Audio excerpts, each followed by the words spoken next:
A nova pesquisa da Atlas Intel escancara uma virada geracional no Brasil. Os jovens adultos de hoje se declaram mais à direita do que à esquerda. A geração Z e os millennials têm maioria na direita e minoria na esquerda. Entre a geração X e os baby boomers, a balança pesa para a esquerda. Ou seja, os pais e avós de hoje estão mais progressistas do que seus filhos e netos. Essa inversão, que contraria a norma de jovens naturalmente rebeldes, revela o peso das redes sociais, o peso da crise econômica e do bolsonarismo na formação política dos mais jovens. De um lado, uma juventude exposta à desinformação e ao discurso moralista. Do outro, gerações que viveram a ditadura, a redemocratização e os anos de ascensão social com governos de esquerda.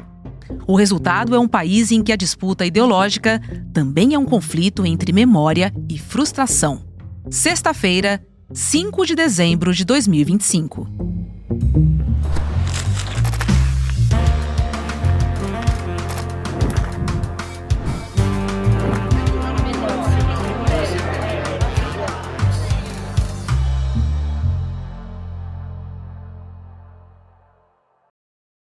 Olá, seja muito bem-vinda, seja bem-vindo ao Em Detalhes. Eu sou Roberta Garcia e este é o videocast em que a gente analisa e mergulha numa temática do nosso dia a dia, num assunto. E hoje eu converso com o psicólogo e professor da Universidade Federal Fluminense, o Felipe Pena. A gente vai falar sobre a virada ideológica entre gerações no Brasil, que foi revelada pela pesquisa Atlas. Olá, Felipe, seja muito bem-vindo ao Em Detalhes. Oi, Roberta, tudo bem? Prazer estar aqui com vocês. Felipe, o que explica essa inversão histórica, hein? Porque, tradicionalmente, jovens são mais progressistas do que seus pais, né? O que explica essa ruptura? Millennials e geração Z mais à direita, enquanto pais e avós permanecem mais à esquerda? É isso, né? É mais ou menos isso, e a gente tem que fazer um recorte de gênero aí, eu vou fazer isso daqui a pouco. Mas, basicamente, se eu pudesse resumir numa frase, eu diria o seguinte, Roberta: se você não quer que seu filho se torne um fascista, ensine ele a lavar a louça e a jogar o lixo fora. É um conselho básico, mas que pode funcionar muito bem, porque o que está por trás dessa pesquisa com os jovens sendo mais à direita é a perda de privilégios masculinos, machistas mesmo. Durante séculos, os homens foram ensinados a não jogar o lixo fora, a não lavar a louça, a ter privilégios de gênero. Só que a igualdade chegou para ficar, meus caros, minhas caras. E essa igualdade assusta todas as gerações, mas assusta muito mais essa geração Z, essa geração mais nova que não sabe como lidar com essa igualdade que chegou para ficar, que tem medo do sexo feminino, que tem medo das mulheres. E veja, nós estamos gravando esse podcast num momento de absoluta selvageria no Brasil, onde se multiplicam casos de feminicídio. Estamos falando de red pill, estamos falando desses, eu não vou usar a palavra que eu queria usar, mas desses monstros que habitam a mesma sociedade que nós. Então tudo vem de criação, tudo vem de cultura, tudo vem de uma sociedade que se acostumou à misoginia, que naturalizou o machismo e que agora colhe as suas consequências. Agora, eu fiquei interessada sobre o recorte de gênero. Explica pra gente. Então, realmente nessa pesquisa você percebe que a geração mais nova apoia mais a direita do que a esquerda. Mas quando você vai no filigrama e vê o recorte de gênero, percebe que ele se inverte quando fala de homens e mulheres. Então são 35% dos homens na direita e 30% das mulheres. Aí vem os outros espectros, de centro, centro-esquerda, etc. Isso se inverte de forma muito maior quando a gente fala de esquerda. Então as mulheres estão mais à esquerda. Por quê? Pelos motivos que eu citei anteriormente. Porque esses privilégios de gênero é que estão muito por trás dessa preferência pela direita nas gerações mais novas. Mas ela se reproduz muito mais entre os homens, entre esses meninos que, enfim, não têm têm dificuldades imensas de se adaptar à igualdade de gêneros que chegou para ficar. Tem outros recortes que a gente pode mencionar depois, mas esse é fundamental. E como eu disse, a gente tem que se preocupar muito com isso, porque por trás dessa preferência por direita tem um discurso misógino que vem sendo naturalizado nos últimos 10 anos, pelo menos. Tivemos um presidente da República que disse que teve 4 filhos e aí no quinto deu uma fraquejada e teve uma mulher. Né? Tivemos um presidente da República que disse que não estupraria uma deputada porque ela era feia. Então isso foi naturalizado e esses monstros saíram do armário. Saíram do armário e influenciaram toda uma geração. Então a gente tem que ver muito esse recorte de gênero primeiro, antes de tentar entender por que a geração Z apoia mais a direita do que a esquerda. E daqui a pouco a gente vai entrar em outros filigramas. Mas me parece que esse recorte de gênero é fundamental. Daí vou sempre repetir o meu conselho, já é a terceira vez, né, Roberta? Mas tem que repetir. Tem que ensinar a fazer as tarefas mais básicas. Porque durante muito tempo fomos ensinados que essas tarefas básicas eram femininas, né? Lavar louça, jogar o lixo fora, pequenas coisas que fazem muita diferença. Então eu tenho um filho de 4 anos, é minha obrigação ensiná-lo a lavar louça, é minha obrigação ensiná-lo a jogar o lixo fora, é minha obrigação mostrar que há igualdade entre gêneros, é minha obrigação fazer com que ele se torne um indivíduo que pense a sociedade não em torno de homens e mulheres, mas em torno de seres humanos que têm as mesmas oportunidades e os mesmos direitos. Porque se ele tiver medo, que é o que está acontecendo com essa geração, ela vai se aproximar desse discurso misógino, desse discurso machista que a extrema-direita produz. E às vezes influenciar, inclusive, algumas mulheres que também têm um certo medo dessa mudança. E isso que é um fator, para mim, preponderante nessa pesquisa, Roberta. Não, até porque, Felipe, tarefas, elas não têm gênero, né? Assim... Exato. E na minha casa a gente diz o seguinte: ninguém ajuda ninguém, a gente colabora. Tem que ser assim. É outro discurso, tá? Outro discurso. Você consegue reconhecer um machista na hora que ele diz, eu ajudo em casa. Uhum. Quando ele fala, eu ajudo em casa, você já viu, meu, ferrou. Esse cara é um machista. Já era, né? Ele fica com essas palavrinhas, esse discurso feito, dizendo, não sou machista porque eu ajudo em casa, é que nem não sou racista, até tenho amigos negros, sabe? Esse discurso, ele é uma bandeira gigantesca, mas a gente parece que naturalizou, quer dizer, a sociedade naturalizou isso a partir de uma extrema-direita que ficou muito tempo no poder. Então é o momento, e é o que está acontecendo, de contextualizar, de trazer a sociedade para a realidade, de trazer a sociedade para o humanismo de volta. A gente perdeu 10 anos. Concorda, Roberta? Foram 10 anos com um sequestro da cognição pública. Se você quiser, eu posso explicar isso melhor. Mas houve um sequestro da cognição pública que trouxe boa parte da sociedade e grande parte dessa geração Z para a extrema-direita. E agora a gente está colhendo, né, esses fracassos que foram perpetrados por uma extrema-direita que tem metodologia, que tem orientação e que não é isolada, que segue uma orientação mundial. Daqui a pouco a gente pode explicar melhor isso. Agora, Felipe, a pesquisa também sugere que algumas frustrações, tipo mobilidade social e até as expectativas econômicas, elas encontram um discurso na direita, né? Em relação à meritocracia, o discurso de ordem. São essas frustrações que estão moldando essa geração? Essas identidades políticas encontram lugar nessas frustrações? Bom, já falei de uma frustração, que é a frustração, né, do gênero masculino, né, que em boa parte não aceita a igualdade com o gênero feminino. Então tem essa frustração. Depois tem a frustração que foi perpetrada também por um discurso falacioso, de que é o mérito que decide a posição na sociedade. A gente sabe que esse discurso meritocrático é uma falácia. É uma corrida de 100 metros em que quem é bem nascido já começa a corrida lá dos 60 metros e quem está numa periferia começa do zero.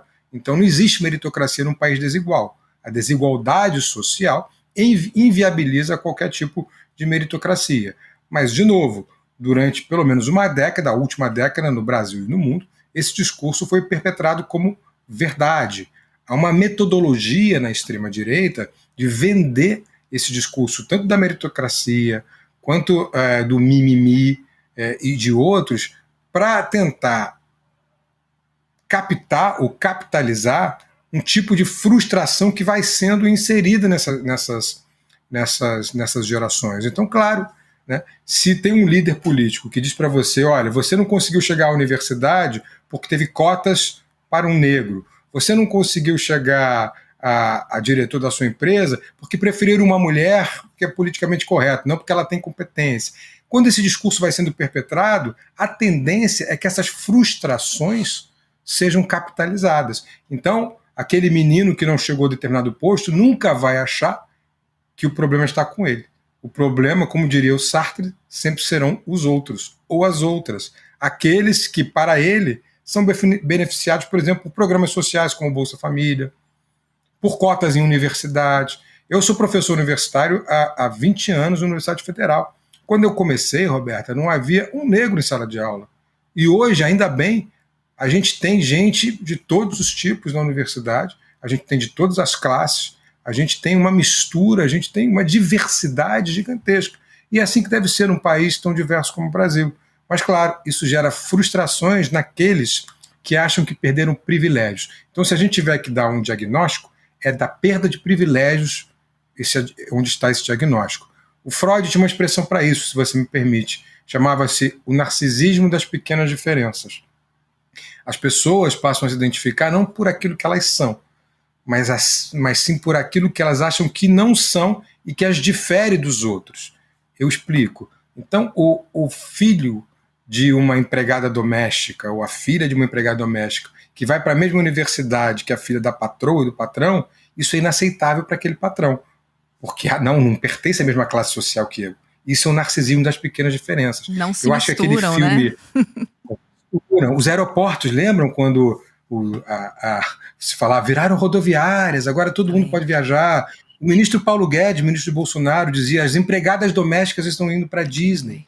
Isso é um narcisismo das pequenas diferenças. Aquele filme Que Horas Ela Volta, da Regina Casé, eu acho que é a melhor representação do que a gente está falando. E isso, claro, gera frustrações em classes médias e classes mais altas, que acham que estão perdendo privilégios. E, de certa maneira, estão mesmo. E tem que perder. Porque para esse país ser igual, viu, Roberta? Para ele diminuir um pouco a desigualdade, quem tem privilégios tem que perder. E leia-se, classe média alta, ricos, homens, héteros, brancos. Porque sempre foram os que tiveram privilégios. E eu estou falando desse lugar de fala, porque eu sou um homem branco, hétero de classe média. Então é imprescindível para haver igualdade que eu perca privilégios e que outros tenham as oportunidades que eu tive. Se não houver esse tipo de sociedade, não haverá sociedade. Mas é claro, o que a gente está vendo nessa pesquisa é uma reação daqueles que perderam esses privilégios. E, ao mesmo tempo, uma falta de educação para que eles se adequem aos novos tempos. Essa geração, Z, ela foi praticamente alfabetizada, né, dentro dessas plataformas. Como que você enxerga esse ambiente digital, considerando que hoje a gente vive em bolhas? A gente pode considerar que as redes sociais e a internet, elas direcionam para aqueles que têm mais impacto, mais visualização, e a gente sabe que, neste caso, a extrema-direita nada de braçada em ambientes digitais? Sim, Roberta, você tem toda a razão. E principalmente porque os ambientes digitais, eles movem um algoritmo, e o algoritmo é movido pelo ódio. O ódio é o grande motor desse algoritmo. Então, se você consegue canalizar uma frustração pelo ódio, você movimenta o algoritmo e ganha dinheiro. Então, repare que é um ciclo, né? Ganha dinheiro com ódio e o ódio movimenta o dinheiro. Daí, essa geração que foi criada nessas redes sociais, né, acaba tendendo para esse tipo de discurso, né? Isso parece muito óbvio. Há um filósofo coreano chamado Ben-Shul Han que chama essa sociedade de sociedade do cansaço, porque o que a gente vê dentro das redes sociais é o sujeito da performance. Aí é um outro tipo de narcisismo. Eu falava do Freud, do narcisismo das pequenas diferenças, agora a gente tem o narcisismo das redes sociais. Nas redes sociais, sempre tudo é perfeito e sempre o sujeito performático é o que aparece, né? Então você tem que ser igual àquela blogueirinha que publica todo dia o seu treino, você tem que treinar igual a ela, ou aquele blogueiro que mostra como que ele é bom no que faz. Então gera uma sociedade, um sujeito performático que vive nas telas procurando referências e referências que são produzidas através de um algoritmo específico. E como esse algoritmo tem muita influência, eu diria até que é liderado pelo ódio, os exemplos que são seguidos nas redes sociais, Roberta, são exemplos de ódio.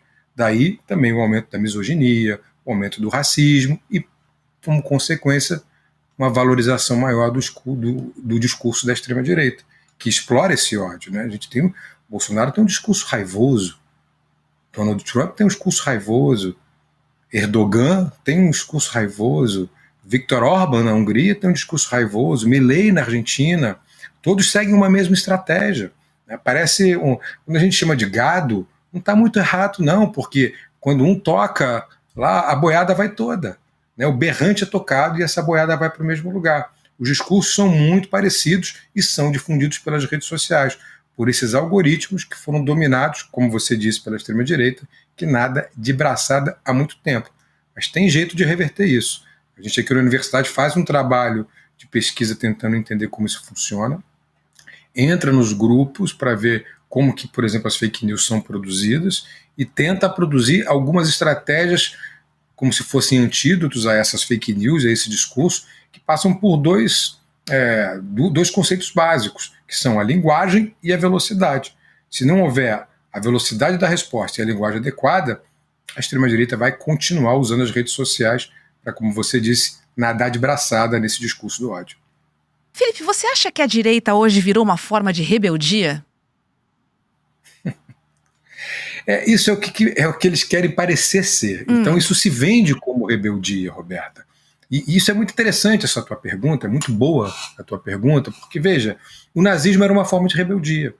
Goebbels vendia o partido nazista como se fosse um partido contra o sistema. Não é o que a gente vê também? Contra tudo isso que está aí. É isso que se fazia. Há um grande filólogo chamado Viktor Klemperer, que escreveu um livro chamado A Linguagem do Terceiro Reich. Ele era um judeu, filólogo, professor de uma universidade alemã, judeu, e obviamente foi para o gueto, né? Foi colocado no gueto quando o nazismo tomou o poder na Alemanha. E ali ele ficou analisando os discursos nazistas para entender por que eles penetravam com tanta facilidade naquela sociedade. Porque aquela sociedade não poderia ser tão ruim assim, a ponto de ver judeus sendo massacrados em praça pública. E aí ele estudou dois conceitos fundamentais. O conceito de neologismo, que é um conceito fácil de entender, toda hora se colocam palavras novas para identificar seus inimigos, e o conceito de ressignificação. No neologismo, por exemplo, a gente vê hoje o conceito a palavra esquerdopata, mas você nunca ouviu direitopata. Ressignificação, direitos humanos foram transformados em direitos bandidos. Feminismo, que é um dos temas que a gente tratou aqui, é tratado pela extrema-direita como se fosse mulheres com sovaco cabeludo, né, tentando enfrentar homens. Então eles ressignificam conceitos, trazem neologismos para a pauta pública e aí dominam todo o campo semântico da sociedade. Você entende que isso aí é um sequestro da cognição pública? É como tudo aquilo que essa nova geração apreendesse fosse sequestrado por um discurso. Isso não é novo. Isso tem uma metodologia que foi gestada por Goebbels quase 100 anos atrás, no Partido Nazista, e já estudada por livros como esse, do Viktor Klemperer, A Linguagem do Terceiro Reich. Então, respondendo a tua pergunta, essa rebeldia é uma rebeldia fabricada, artificial, mas que vende. Vende porque o discurso do ódio parece um discurso rebelde. O discurso de ser contra os direitos iguais parece um discurso rebelde. O discurso de ser contra a igualdade de gênero parece um discurso rebelde. E aí eles vendem como rebeldia, mas a gente sabe que é uma grande falácia. O problema está, como vamos mostrar que é uma grande falácia? A gente vai ficar aqui passivamente ou vamos estudar essa linguagem e vamos produzir discursos que tenham eficácia para combater a extrema-direita? Aí é que está a questão, Roberta. Pois é, eu me lembrei da rebeldia do mundo invertido aqui, já misturando um pouco de ficção com a realidade, porque a gente vê uma inversão de papéis assim muito clara, né, da geração anterior para essa mais jovem. Você acha que temas como violência, ansiedade, desemprego, crise climática, você acha que esses temas que hoje são temas sensíveis, que nos causam medo, eles levam mais à radicalização ou ao conservadorismo? Pelo jeito, ao conservadorismo, né? É isso que a pesquisa está indicando aqui pra gente também. A pesquisa diz que é o conservadorismo, mas, de novo, a gente tem que contextualizar. A pesquisa só diz isso porque ela capta esse sentimento que, como você muito bem já mencionou, é mediado por redes sociais que hoje são o grande veículo de aspas, informação para os mais jovens. E é por isso que a gente vê esses discursos sendo tão capitalizados, né? tão vendidos como discursos conservadores. Entretanto, eu me permito pensar, viu, Roberta, que a devida contextualização do que a gente está dizendo, a devida educação, ela tem um poder revolucionário, ela tem um poder transformador. Então, é óbvio que quando eu uso essa metáfora de ensinar seu filho a lavar louça, é só uma metáfora para a gente entender que nesses pequenos gestos estão a construção de uma nova sociedade. Nesses pequenos gestos está aquilo que a gente de fato pode fazer para tentar mudar esse ambiente conservador. Porque repare, o que adianta nós aqui falarmos de ecologia se quando a gente vai jogar o lixo fora na frente de nossos filhos, a gente mistura o lixo todo e não coloca lá o lixo orgânico, o lixo reciclável no seu devido lugar e não mostra no exemplo o que está fazendo. Eu conheço muita gente progressista que não faz isso, que não tem o lixo reciclável, mas vende o discurso de meio ambiente. Ou muita gente progressista que não ensina o filho a lavar a louça, mas vende o discurso da igualdade de gêneros, mas pensa também, tem a figura do esquerdomacho, né, Roberto? Pensa que isso é tarefa feminina. Então, vamos abrir os olhos para a gente mesmo, vamos olhar no espelho. Eu estou falando aqui de narcisismo, vamos olhar para o nosso próprio narcisismo também. Vamos refletir. Eu estou falando, de novo, é um lugar de fala, de homem heterossexual, de classe média. Todos nós, nesse lugar de fala, precisamos refletir sobre os nossos próprios erros, com nossos filhos, com as nossas companheiras, com os nossos irmãos, nossos camaradas. Vamos tentar refletir se a gente não está errando também no exemplo, antes de ficar só no discurso. E aí talvez a gente consiga reverter esse conservadorismo da sociedade. Felipe, qual o peso da vivência nos recortes dessa pesquisa? Porque a geração mais velha é uma geração que tem a sensação de um país que melhorou. Uma sensação boa, eu posso dizer. A gente superou uma ditadura, né? Entretanto, os mais jovens enxergam um país que piorou. Como é que essa polarização geracional, você acha, ela se reflete na pesquisa, considerando essa divergência de experiência histórica, hein? Aí a gente tem 2 pontos para atravessar, viu, Roberto? O primeiro é que esse gap geracional, ele, claro que está ligado à experiência, porque os mais novos não viveram a ditadura militar que os mais velhos viveram. Os mais novos não viveram a transição democrática. Os mais novos não viram como a sociedade era muito mais opressora. Não sabem nem o que é um sindicato, né? Não sabem o que é um sindicato. E a extrema-direita, ela vive de alguns mitos fundadores. O mito do passado glorioso é um deles, de vender, né, a ditadura como se fosse um passado de milagre econômico. A expressão é até usada, e não um passado de violência. Usam o mito do salvador da pátria, que foi como o Bolsonaro, por exemplo, se vendeu. Então essas mitificações, elas atingem muito mais as gerações mais novas, porque elas não viveram o que aconteceu, não viveram aquela ditadura. Aí tem um outro ponto também, que além desse gap de experiências, que é a capacidade de entendimento sobre o que aconteceu. Porque, claro, se você não teve a experiência, você tem que ter, no mínimo, alguém que te oriente sobre o que aconteceu. Eu me lembro que minhas aulas de história, né, no colégio eram aulas de história que contextualizavam com muita propriedade, né, ditaduras em toda a parte do mundo. Como é que são feitas essas aulas de história hoje? De que maneira se comunica como foi a ditadura de 64? Ou a ditadura Vargas? Né? Ou as diversas guerras do século XX. Então, tem um problema educacional aí também. Eu falei muito sobre isso, sobre o problema do exemplo, mas tem um problema na sala de aula, tem um problema na família, e isso tudo tem que ser equalizado. É claro que a experiência fala muito, e a gente tem uma geração que viveu essa época e, portanto, tem uma tendência maior à esquerda. Ao mesmo tempo, eu tenho algumas desconfianças sobre essa geração, inclusive sobre a minha, que está nesse meio termo. Eu não vivi a ditadura militar, mas eu vivi a transição, no começo da década de 90 e tal, as primeiras eleições para presidente. E aí eu quero te fazer uma pergunta, Roberta, para a gente exemplificar. Já falei que a experiência conta, claro, mas mesmo aqueles que têm experiência, se a gente fizer uma pesquisa entre eles, e perguntar: o Brasil é um país racista? Eles vão dizer sim, o Brasil é um país onde a maioria das pessoas é racista. E se você perguntar para as mesmas pessoas: você é racista? Ela vai dizer que não. Não, eu não sou racista. É incrível. Então a gente vive esse paradoxo do Brasil em que todos pensam que a maioria da população é racista, mas que a maioria da população não se acha racista. De novo, a gente tem que voltar para o espelho. Tem que voltar para a hipocrisia, para o próprio narcisismo. E sem resolver o próprio narcisismo, a gente não consegue resolver o problema da percepção conservadora da sociedade.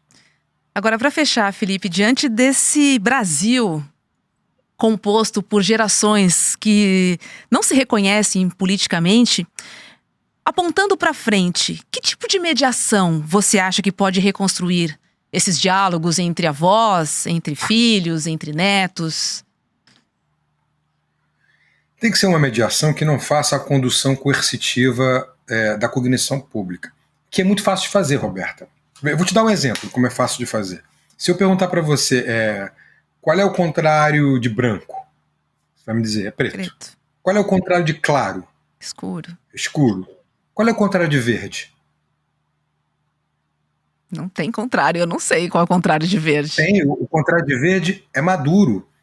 Só que eu te levei a pensar em conceitos cromáticos. Ou seja, eu conduzi a tua cognição. Entende o que é isso? Uhum. É isso que é a condução da cognição pública. É isso que a extrema-direita faz com muita propriedade. Ela leva o assunto para um agendamento, né? A gente recentemente estava vendo o presidente Lula fazendo um acordo com o Trump no final de outubro, tendo uma entrevista coletiva. Aí vem o governador aqui do Rio de Janeiro e entra matando, assassinando 200 pessoas na periferia. E isso vira o assunto.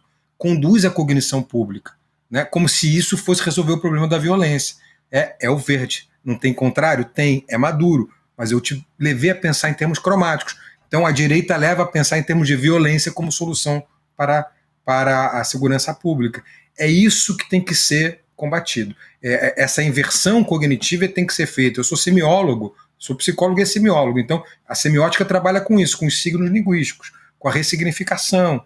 E é isso, esse me parece ser o caminho, mas são poucas pessoas trabalhando isso no Brasil atualmente. Mas é isso que faz a mediação que você me pergunta. Sem isso, não adianta nenhum discurso público, nenhum discurso político.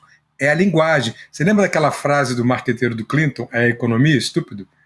Mudou. A frase agora é a linguagem, estúpido. É isso que a gente tem que ver. Senão a gente vai cair nesse paradoxo tremendo de você não saber qual é o contrário de verde. A gente sabe qual é o contrário de verde, mas é que a gente está sendo conduzido a achar que não existe contrário. Então não tem ninguém para explicar que o contrário de verde é maduro. Quando tiverem várias pessoas usando a linguagem correta, na velocidade correta da internet, explicando que o contrário de verde é maduro, a gente vai ter a possibilidade de convencer essa geração que está virando conservadora de que o melhor caminho é o caminho da solidariedade, é o caminho da fraternidade, é o caminho do humanismo. E esse caminho está na esquerda, não está na direita. Felipe, foi um prazer te receber aqui no Em Detalhes. Obrigada, volte sempre. Volte mais. Prazer foi meu, Roberto. Espero voltar outras vezes. Espero ter sido útil. Não sei se fui, mas espero ter sido útil para vocês. E a gente se vê brevemente. Beijos. Beijo. Obrigado. Obrigada. Esse é o último dia para você fazer a sua matrícula no curso, então corra e aproveite. Vai lá em icl.com.br/aula e receba uma notificação quando a aula começar. Você não pode perder. Essa pós-graduação é inédita e eu já estou matriculada. Quero ser a sua companheira de turma. O Em Detalhes de hoje fica por aqui. Para você que nos acompanha pelo YouTube, agora é hora de CL Mercado e Investimentos e na sequência tem Rolê ICL. Muito obrigada pela sua companhia e a gente se encontra aqui na programação. Tchau. Pessoal, a pós-graduação Repensando o Brasil, que foi a pós de maior sucesso no nosso país em 2025, agora vai ganhar a turma de 2026 e você pode participar. Mais de 5.000 pessoas participaram desse primeiro ano. Estudaram com intelectuais como Marlene Chauí, Renato Janine Ribeiro, Muniz Sodré, comigo mesmo e muitos outros. No dia 14 de dezembro, um domingo, às 8 horas da noite, vamos fazer o lançamento oficial da turma de 2026. Uma chance especial de você saber tudo sobre o curso e garantir condições especiais. Então espero você para fazer sua matrícula no curso de pós-graduação do ICL. No ICL, o conhecimento transforma realidades. São mais de 300 cursos com alguns dos maiores nomes do Brasil, em economia, política, filosofia, história, finanças pessoais, autoconhecimento e muito mais. Aqui, cada aluno faz parte de um projeto único, 100% independente e financiado pelos próprios estudantes. É graças a quem se torna aluno que o ICL existe e o jornalismo livre chega até você. Se inscreva agora em icl.com.br e torne-se aluno. Estude, apoie e faça parte da revolução do conhecimento.